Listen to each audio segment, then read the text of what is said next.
Captain Jiho pressed his face against the small window of the colony ship. His hands shook as he watched the massive alien vessel get closer.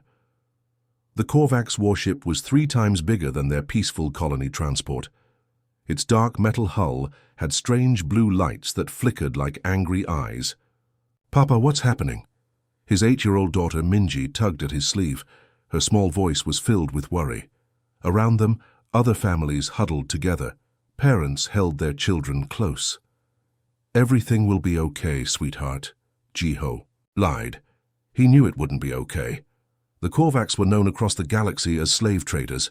They took people from weaker species and sold them in distant markets. The ship shook violently as the alien vessel attached itself to their hull. Metal screeched against metal. Emergency lights flashed red. Then came the sound every human feared, the hiss of airlocks being forced open. Commander Hyun rushed past them toward the bridge. "All civilians to the safe rooms," he shouted. But Jiho knew there were no safe rooms on a colony ship. They were sitting ducks. The first Korvax soldier stepped through the breach. It was tall and thin with blue-gray skin that looked like old leather. Its eyes were completely black like pools of oil. Behind it came dozens more, carrying strange weapons that hummed with energy. "Humans," the lead Korvax spoke in broken English. "You come with us now. Please," a woman named So-young begged, holding her 5-year-old son, Daeho. "Take anything you want, but leave our children alone." The alien tilted its head, almost amused. Children worth most. Young minds easy to train, easy to break. Jiho felt his blood turn to ice. He pushed Minji behind him, but more soldiers had circled around. There was nowhere to run on a ship in deep space. "Separate the young ones," the leader commanded. "Ages 5 to 15, leave the adults." What happened next would haunt Jiho forever. The aliens were efficient and cruel. They used small devices that sent painful shocks through anyone who resisted. Parents fell to the ground, twitching helplessly as their children were dragged away. Minji screamed as blue hands grabbed her. "Papa, help me!" Jiho tried to reach her, but the shock device hit him. Pain exploded through his body. He collapsed, watching helplessly as his daughter and 30 other children were herded toward the alien ship. 10-year-old Yuna fought back, kicking and biting. 12-year-old Wu Jin tried to protect the smaller kids. But they were just children, against trained alien soldiers. Commander Hyun appeared at the bridge door. Blood ran down his face, but his eyes were sharp and focused. In his hand was a small communication device. He caught Jiho's eye and nodded once. The device flickered to life. Hyun spoke quickly in a code that all military humans knew. "Terrabase, this is colony ship New Sol.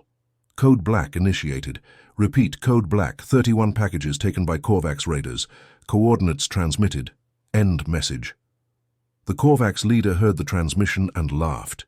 It was a horrible sound, like glass breaking.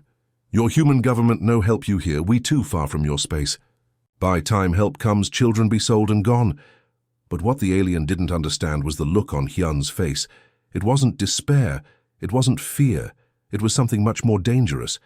It was the cold, quiet anger of a human whose species had just crossed an unforgivable line. "You don't understand," Hyun said softly. "You didn't just take our children, you declared war on every human in the galaxy." The Korvax pushed the last child onto their ship. The airlock sealed with a final, terrible sound. Through the window, Jiho could see his daughter's face pressed against the alien ship's viewport. She was crying, reaching for him. As the Korvax ship pulled away, something strange happened. The human adults didn't break down crying. They didn't panic or scream. Instead, they became very, very quiet. Commander Hyun stood slowly, wiping blood from his cut. "They have no idea what they just did," he said to no one in particular. In the distance, the Korvax ship disappeared into hyperspace, carrying 31 human children toward an uncertain fate. But the message had already been sent. Across human space, on every world and every ship, people were receiving the same 4 words that would change everything. They took our children. The Korvax thought they had won an easy victory. They had no idea they had just awakened something that would hunt them to the ends of the galaxy. Admiral Sora was drinking her morning coffee when the emergency alert pierced through her office. The red light on her desk flashed faster than she had ever seen. Her hands moved automatically to the secure communication panel, but something in her stomach already knew this wasn't going to be good news. The message crackled through the speakers. Commander Hyun's voice was strained but clear. Terra Base, this is Colony Ship New Seoul. Code Black initiated. Repeat, Code Black. 31 packages taken by Korvax raiders. Sora's coffee cup slipped from her fingers. It shattered on the floor, sending hot liquid everywhere. But she didn't notice. Code Black was the one signal every human military officer prayed they would never hear. It meant children had been taken. Get me every ship captain in the fleet, she barked to her aide. Now! Within minutes, her communication screen filled with faces. Captain Taemin looked up from his patrol ship near the asteroid belt. Captain, Nari paused her supply run to the outer colonies. Captain Junho stopped his training exercise with new recruits. Dozens of other captains appeared on screen, their faces serious. We have a Code Black situation, Sora said simply. Korvax raiders have taken 31 human children. The silence that followed was deafening. Then Captain Taemin spoke first. Where do we find them? Unknown, but we will find them. Sora's voice was steel. All ships are hereby reassigned. Drop whatever you're doing. Cancel all missions. We have one priority now. Captain Nari nodded. Grimly, my supply run can wait. Those medical supplies for the Mars colony will have to wait too. The training exercise is over, Captain Junho added. My recruits just got their first real mission. But it wasn't just the military ships. The message spread like wildfire through human space. On merchant vessels, cargo haulers, and passenger liners, captains received the same urgent transmission. Captain Bora was hauling grain to the farming worlds when her communication panel lit up. She was a civilian, not military. Her ship carried food, not weapons. But when she heard about the children, something changed in her eyes. Navigation, plot a course for Korvax space, she told her crew. Ma'am, we're carrying grain shipments. People are expecting this food, her first officer said nervously. People can wait for their grain, Bora replied coldly. Those children can't wait. Her crew looked at each other uncertainly. They had never seen their captain like this. Bora was usually cheerful, always joking and laughing. Now she looked like a different person entirely. But, ma'am, we don't have weapons. We're just a cargo ship. Bora turned to face her crew. Every human ship is a weapon when our children are in danger. Those kids are somebody's babies. Would you want the galaxy to ignore your child? One by one, her crew nodded. They understood. This scene repeated itself across human space. On the luxury cruise ship Golden Star, Captain Minsu announced to his wealthy passengers that their vacation was over. They were heading to Korvax space instead. This is outrageous, shouted a rich businessman. I paid good money for this cruise. And those parents paid with their hearts when their children were stolen, Minsu replied. Anyone who doesn't like it can take a shuttle to the nearest station. Not a single passenger left the ship.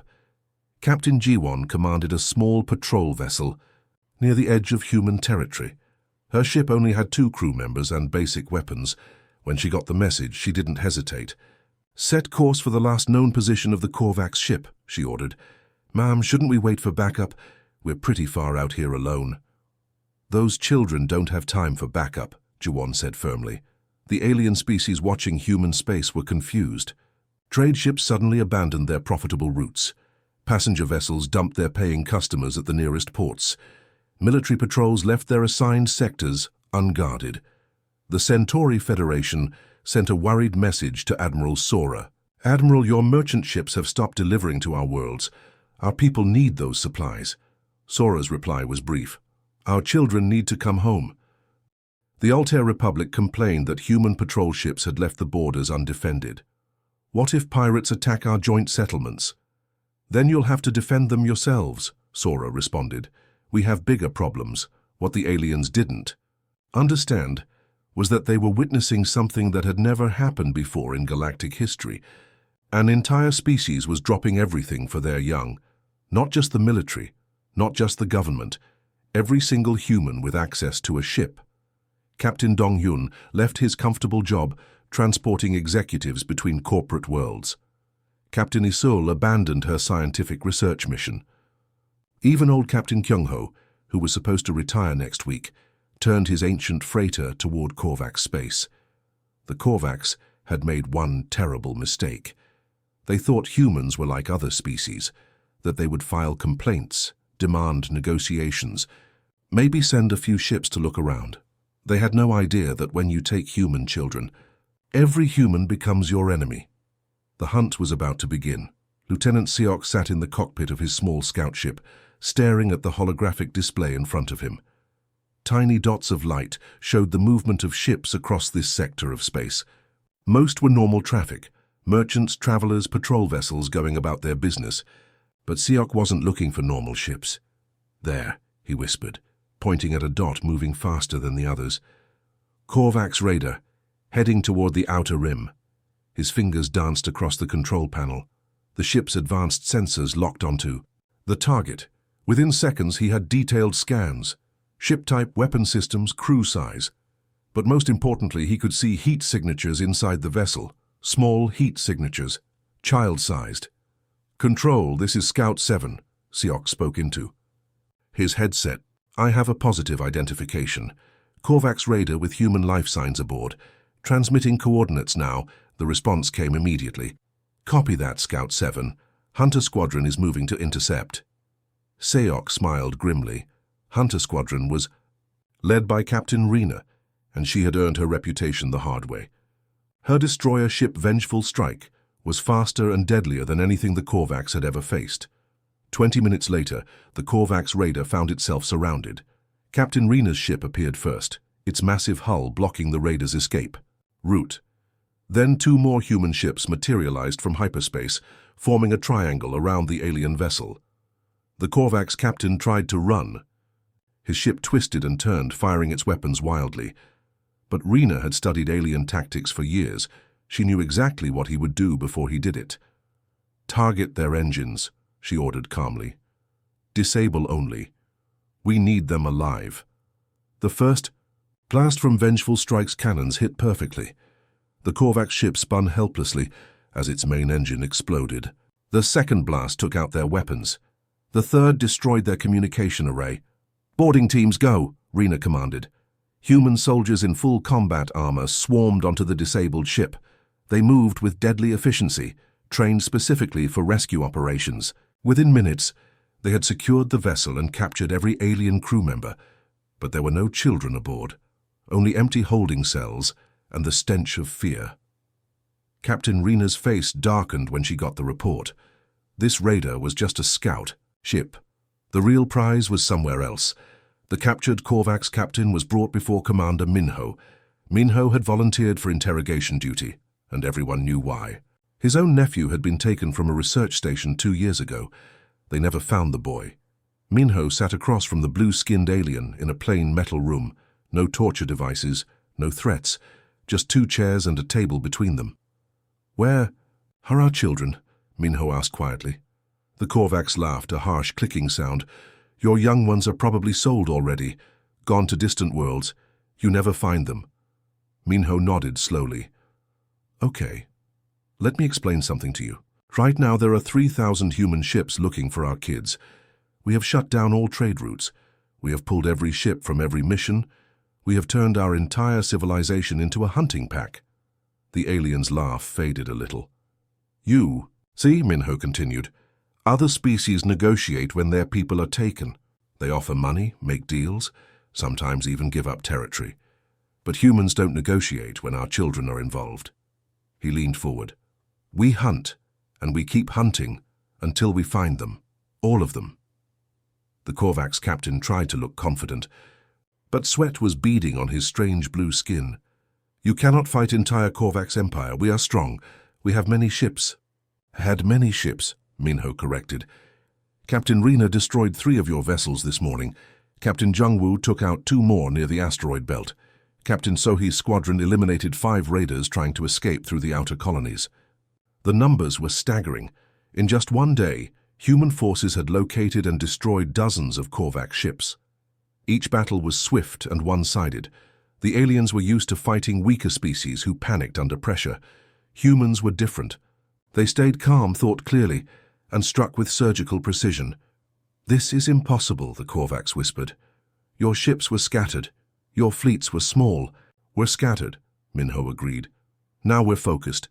Every human ship, every human crew, every human weapon is pointed at your empire. And we're very, very good at war when we need to be." The interrogation continued for hours. The Korvax captain eventually broke down and revealed the location of a major slave processing center. But by then, human scouts had already found it. Lieutenant Siok was leading the reconnaissance mission when they discovered the facility. It was hidden in an asteroid field, disguised as a mining operation. His sensors detected dozens of heat signatures inside, many of them small. "Control, this is Scout 7, he reported, his voice tight with controlled anger. "I found them. I found the children." The response was immediate. "All ships converge on Scout 7's position. It's time to bring our kids home." Captain Rena's destroyer was the first to arrive, but she wasn't alone. Human ships appeared from every direction. Military vessels, cargo haulers, passenger liners, even tiny personal craft. They had all come for the same reason. The final battle was about to begin. The Korvax homeworld had never seen so many ships in its orbit. From the planet's surface, the alien citizens looked up at a sky filled with human vessels. There were hundreds of them. Sleek military destroyers, massive cargo haulers, small scout ships, and even luxury cruise liners. They hung in space like angry stars, silent and waiting. Admiral Sora stood on the bridge of her flagship, looking down at the blue-gray planet below. Her communications officer turned to her with wide eyes. "Admiral, we're receiving surrender offers from 12 different Korvax military commanders. They're all claiming they had nothing to do with taking the children." Sora's expression didn't change. "Ignore them. Find the children first. Everything else can wait." Captain Jinwoo was already suiting up for the rescue mission. He had volunteered to lead the ground teams, and nobody questioned his choice. His own daughter had been on that colony ship. He knew exactly what those parents were feeling. "Teams Alpha through Delta, prepare for deployment," he announced over the comm system. "This is a rescue mission, not a combat operation. We go in fast, we get the kids, we get out." But even as he said it, Jinwoo knew it wouldn't be that simple. The Korvax had built their entire empire on slavery. They weren't going to give up. Their most valuable prisoners without a fight. The first challenge came from the planet's defense systems.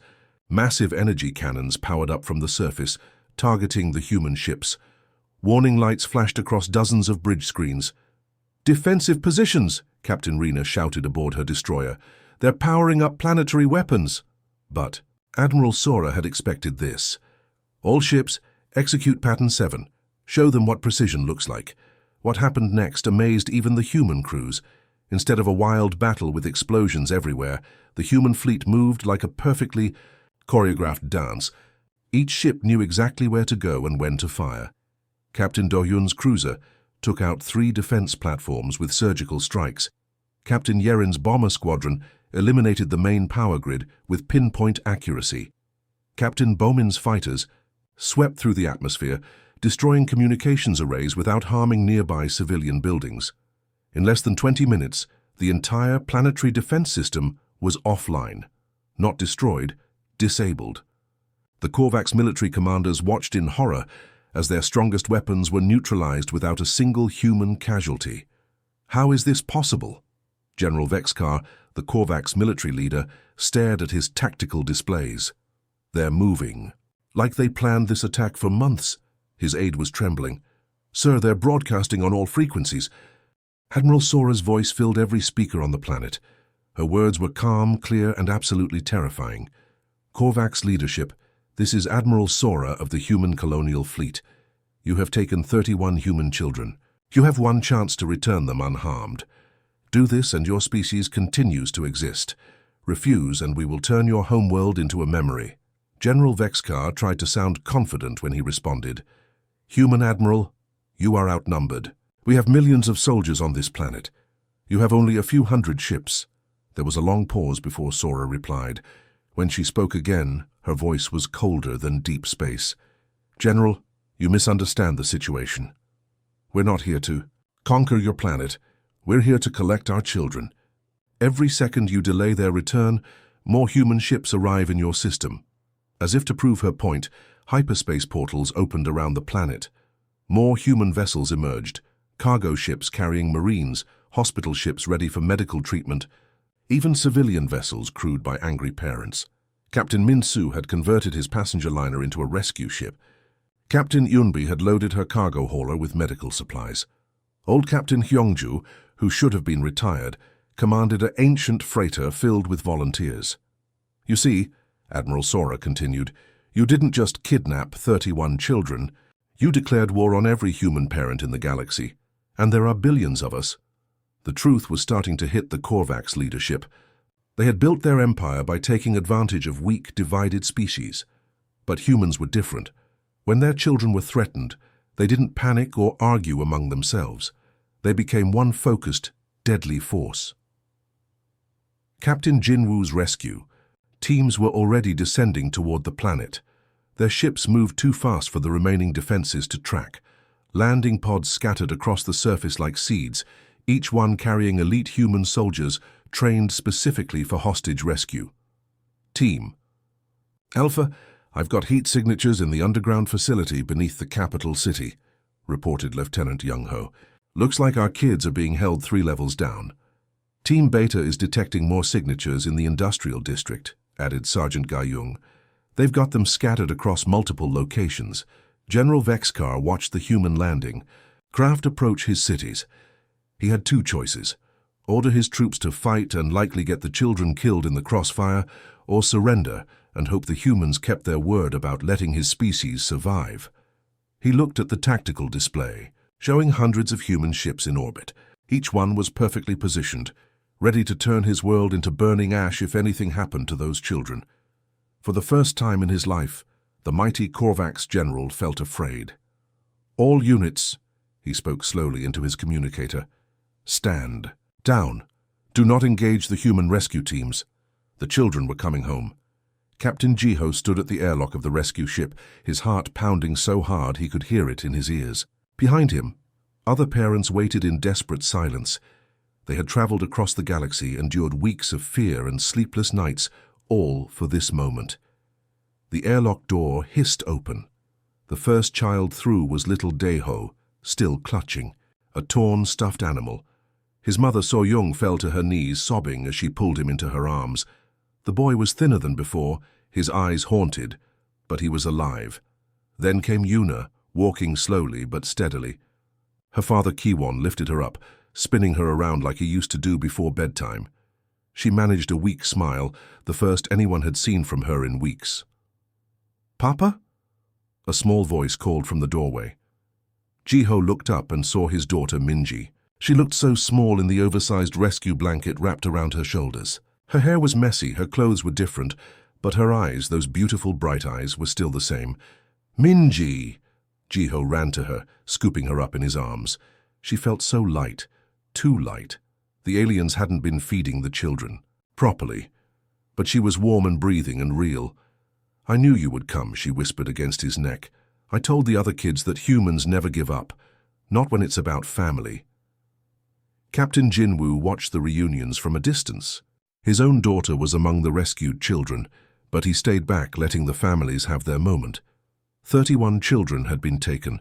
31 children were now back with their parents. The mission was complete. Dr. Na-young, the chief medical officer, approached him quietly. "Captain, we need to discuss the children's condition." Jinwoo nodded grimly. He had seen the medical reports. The children were malnourished, traumatized, and some showed signs of psychological conditioning. The Korvax had been preparing them for a life of slavery. "How long for recovery?" he asked. "Physical recovery, maybe 6 months with proper nutrition and care. Psychological recovery," she paused. "That could take years, but children are resilient. With love and support, they'll heal." Meanwhile, news of the rescue spread throughout human space. On Earth, crowds gathered in public squares to celebrate. On Mars, factory workers stopped their shifts to cheer. On the outer colonies, families hugged their own children a little tighter. But the real shockwaves were felt by the alien species across the galaxy. Ambassador Kellax of the Rigel Consortium called an emergency meeting with his advisors. "Explain to me how the humans destroyed an entire empire in 3 weeks," he demanded. His military advisor, a veteran of many conflicts, looked shaken. Sir, we've studied their tactics. They didn't just attack randomly. Every strike was calculated. They knew exactly where to hit to cause maximum damage with minimal loss of life. But how? The Korvax had hundreds of worlds, thousands of ships. That's just it, sir. The humans didn't try to conquer everything. They focused only on targets related to the slave trade. They hit supply lines, processing centers, and command structures. The rest of the Korvax Empire collapsed on its own when people realized their government couldn't protect them. The ambassador stared at the tactical reports. The humans had dismantled a galactic empire without destroying a single civilian world. It was surgical, efficient, and absolutely terrifying. Similar conversations were happening across known space. The Altair Republic reviewed their own practices regarding captured prisoners. The Centauri Federation quietly released several hundred alien children they had been holding as cultural exchange students. Even the proud vegan empire, known for their aggressive expansion policies, sent a formal message to Earth. The vegan empire wishes to establish clear protocols regarding the treatment of juveniles from all species. Admiral Sora received dozens of such messages every day.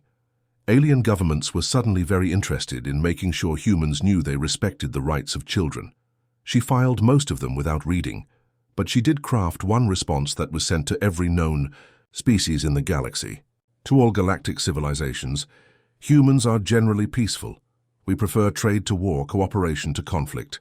We will work with any species that approaches us in good faith. But understand this, our children are not negotiable. They are not political tools. They are not acceptable casualties. Any species, government, or individual that harms human children will face the full response of our entire civilization. This is not a threat. This is a promise. The message was translated into over 300 alien languages and broadcast on every known communication frequency. It became known as the Sora Doctrine, and it fundamentally changed how the galaxy viewed humans. Captain Jiho was reading his daughter a bedtime story when she asked the question that had been bothering her. "Papa, why did you come for us?" The aliens said humans were weak because we care too much about our children. Jiho smiled and tucked the blanket around her. "Minji, caring about our children isn't weakness. It's our greatest strength. When someone threatens our kids, we become something even we didn't know we could be." What's that? Unstoppable. Years later, xenobiologists would study what they called the human child protection response. They documented how an entire species could transform from peaceful traders to relentless hunters in a matter of hours. They analyzed the tactical brilliance, the unwavering determination, and the perfect coordination that had destroyed the Korvax Empire. But they never truly understood the simple truth that drove it all. Humans would rather die than let their children suffer. The galaxy had learned its lesson. Human children were untouchable, and everyone lived more safely because of it.